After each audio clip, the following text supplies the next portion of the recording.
fans, welcome to the new episode of Studio Jake. Today I have a very special guest. I've got Lou Perez, who is from We the Internet TV. I actually have met him personally. I think he's the first guest I've had on. We met at Politicon 2016. I went to his seminar about free speech and comedy. It was fantastic, and so I asked him to come on the show and to talk more about that. Thank you for coming on. Well, thank you. No, it's really cool that we met at Politicon. I wish I had I think my hairline has gotten a little further back in the year that since we've seen each other, so that sucks. But in other news, everything else is going pretty well. You know, and one of the cool things, I noticed how We the Internet, it's expanded from, which if any of my viewers, if you are not subscribed to We the Internet, go subscribe to it right now. It's a hilarious channel. And one thing that I like about it is it's an equal opportunity offender. So if you are a triggered snowflake, don't go see this channel. They like to poke fun at everything, so which makes it more versatile. And is that something y'all do consciously that We the Internet does? Y'all just want to anywhere there's something funny, y'all just go for it? Yeah, yeah. Well, I think something that's apparent is that you have, quote unquote snowflakes on both sides, so they're like left wing, snowflakes and then right wing snowflakes. I've had I've had a few run-ins on Twitter with, the people who like to call me a cuck and all that. And then when I'm like, all right, cool, this is where we're going. All right, well, let's go back and forth. And then they block me and stuff, and it's like, oh, okay, you're just like the people that you're that you're casting aspersions on. Right. We pride ourselves on just calling out just calling out nonsense and BS and absurdities, no matter who's committing them. And I noticed too, like, because one of my favorite videos is the one with your character Sam Patriot, and I'm sure that one comes up a lot. But it's I actually am a gun owner, and me as a gun owner, I could be very offended by Sam Patriot's character. But the fact is, I actually know gun nuts who are like that, and you're like, man, would you just leave that at home, please? No one wants stuff. But I just think that character was so funny. And then on the flip side, when you go to some of these protests, whether they were Trump protests or Hillary protests, whatever the supporters were, they didn't actually know what they were protesting against, or if they did, it was some bizarre generalization that you could get from an SNL skit. Have you found anyone who you went to these events and you're like, oh, well, they actually do know what they're protesting against, and it makes sense? Does that make sense? Yeah, well, going back to what you said about Sam Patriot. For those of you who might not be familiar with the video, Sam Patriot is an open carry enthusiast. So he's one of those guys who too enthusiastic. very enthusiastic. He walks around with his rifle, and the title of the video is "Your gun makes you look like a dick." So it's we're taking that of open carry people, but within the video itself, there's an open carry person who has a sidearm, has a pistol, and even he thinks this guy's a dick. And then on the other end of the spectrum, we have a video called "Burglars for Gun Control." Yeah. Which, from the title alone, you can see how we're attacking that. And what's fun about those two videos is that the Burglars for Gun Control video seems like a gun activist kind of video, an argument that you'd often hear. And then your gun makes you look like a dick seems like a complete anti-gun video. And it's fun to be able to attack a subject from multiple angles. You brought up going to protest. I think for the most part, a lot of people sort of lead with their passions. As opposed to rationality, and I'm a victim of it as well, or a participant, maybe less, maybe a better word than victim. So yeah, I mean, if you go to any protest, whether it's an anti Trump protest or a pro Trump rally, you're gonna meet a lot of people who they might be doing talking points as opposed to actually having like a very deep understanding of material. So that's kind of goes with the territory, I think.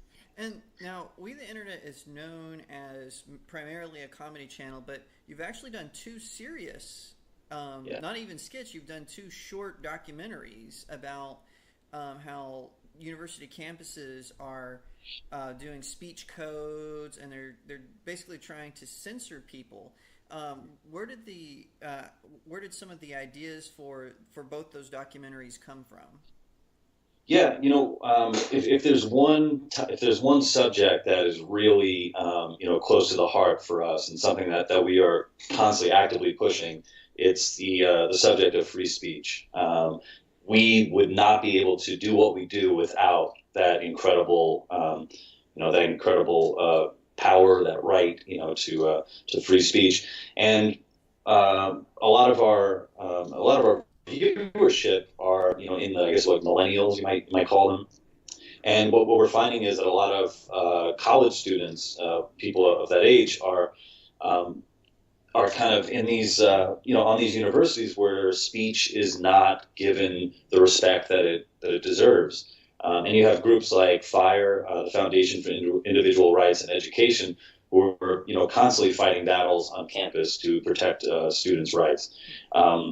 So with the idea of self-preservation, we need people to be speaking openly, having dialogues, and we hope that our videos using comedy is a way to foster conversation about controversial subjects. So the producer and the host of that series, the Silence You series, that people can find your viewers can check out on our Facebook page as well as on YouTube. Uh, he's a graduate of Brown University, and he was troubled by the conditions of regarding free speech on his. This is his college. This is where he went to school, and he graduated. And he looks back on what Brown was and what it has become. And the second documentary is about Yale. What has Yale become? And yeah, both of them are serious documentaries in that there aren't, I guess, any fart jokes in them. I feel like they could use some. I'm going to talk to Rob Muntz about that. Add some more fart jokes in any future documentaries that he does.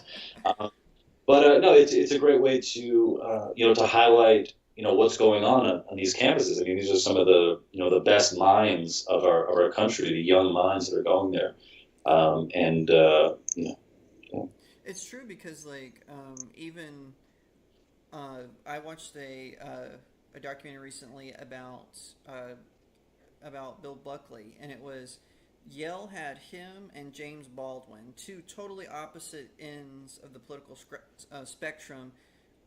They didn't even debate. It's just they had one give a speech, and then the next person gave a speech, and then now you have protesters like starting riots just because they don't want one person. It's like, just don't go to the speech. If you don't want to hear it, just don't go. And so it really impacted me, and we.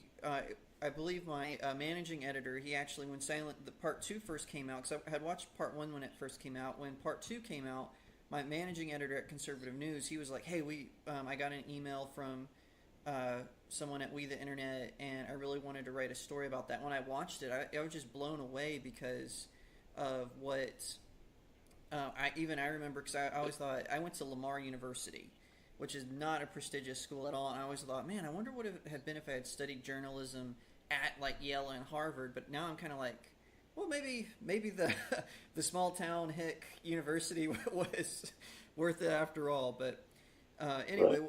is there another, like, a Silence You Part 3 in the works? Because now you could do one on YouTube even. Yeah, Yeah, it's we don't have anyone specifically in the works. I feel like we might we're looking for other topics Right. to take on. The interesting thing about William Buckley, if anybody if you go on YouTube, you can check out Firing Line. Mm-hmm. There's a ton of episodes of Fireland.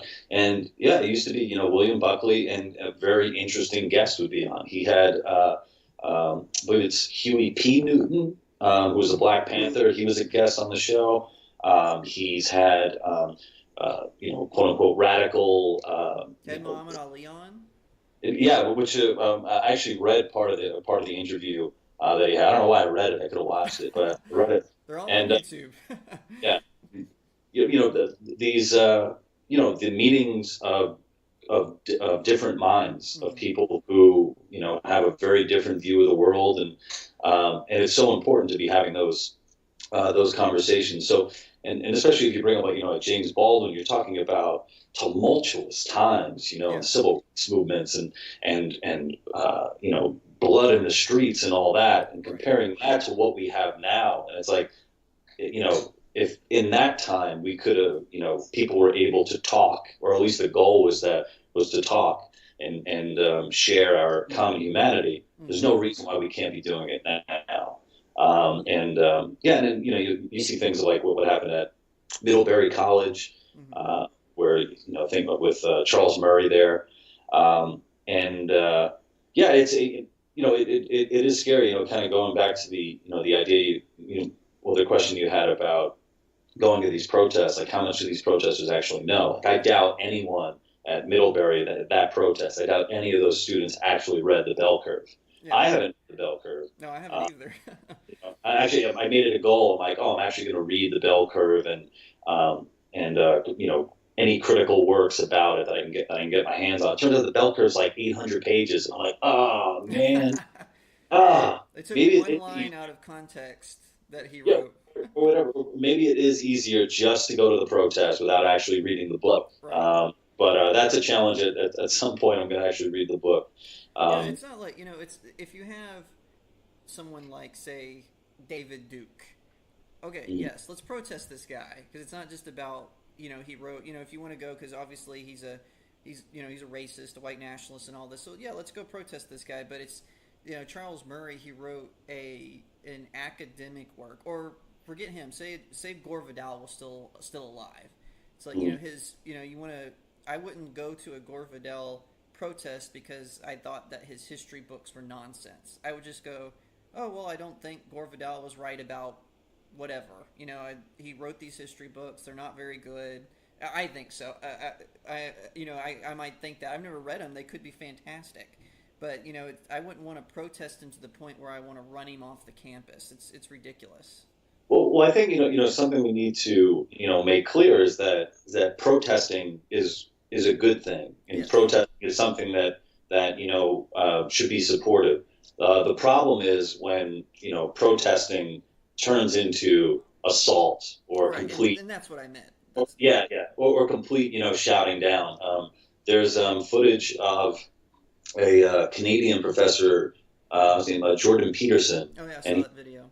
Yeah, did you see? yeah, There have been a bunch of videos of him being shouted down, and he's delivering a talk in a classroom, and the protesters are in the classroom, mm-hmm. like taking up like most of the room there, and banging things and making noise and blowing air horns and stuff like that. That's just ridiculous. Yeah, I think, hey, if you're going to protest, wonderful.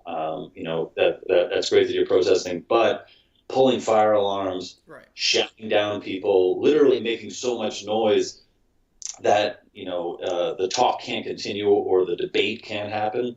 That's ridiculous, especially when it gets physical. And then we made a video, sort of responding to what happened at UC Berkeley with the Milo Yiannopoulos debacle. He was set to speak there, and things turned violent. So we made a video about the Antifa or Antifa, the anti-fascist douchebags who were dressed in all black and attack people. So we made like a video called 6 Rioting Tips, for Nice. the black bloc I haven't that seen people. that one yet. I'll have to check that one out. Oh, please do. Please check it out. Yeah. So what? One thing I want to pivot is at Politicon. You mentioned how even comedians are being impacted by this kind of politically correct speech police, and a documentary came out. I can't remember when, but sometime last year, and it was about comedians who are facing censorship because they might actually even the irony is some of them may actually agree with what their with what people who are getting crazy and wanting to silence them about. They might actually agree with them, but they're just telling a joke. And I can't. Now you had said that you had seen it. Why don't you give me a quick review of it? Was it very impactful? Did it get the message clear? You know, we need free speech, especially for performing arts like comedy. Yeah. I have like a slight, a connection to Can We Take a Joke? My friends Ted and Courtney Ballacher, they produced that documentary, and they also have a new movie coming out called Little Pink House, which is great. It has Catherine Keener in it, and basically the synopsis of this is we were coming up on the 50th anniversary of the death of Lenny Bruce, right? Someone, a comedian who fought tirelessly for free speech and was punished for it, served time and all that, and all the pressure he was under from being arrested and having to go through trial and all that, wasn't good for him, and I think that probably helped end his life earlier. Not to mention the heroin or the methadone, whatever he was using. Right. But basically, everything that Lenny Bruce fought for, he would not be allowed basically to speak and to do what his routines on college campuses now. Yeah. So that's sort of the gist of it, and yeah, I mean, even in that, there are plenty of examples of people, saying like, no, I want to be provocative. I want to do comedy that, makes people think, that angers people, and this and that. And they are, targeted on their college campuses, and life is made very hard for them. And yeah, it sucks. It sucks. Now, where can people find you? Me, they can find me.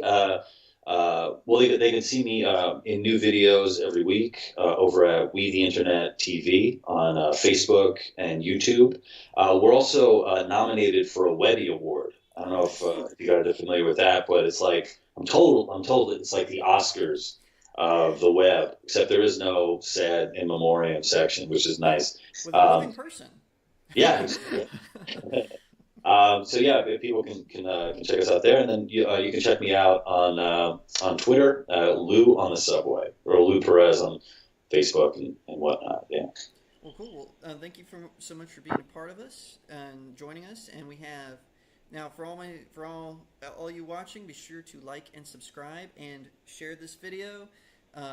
Again, you can find Lou on We the Internet TV. Follow me on Twitter at RealJacobAiry, and check out my book. It's on Amazon. It's a paranormal thriller called Cacophony. Purchase and leave me a review. Congratulations! That's great. Yeah, pretty excited about it. Thank you again, Lou. Thank you, Jacob.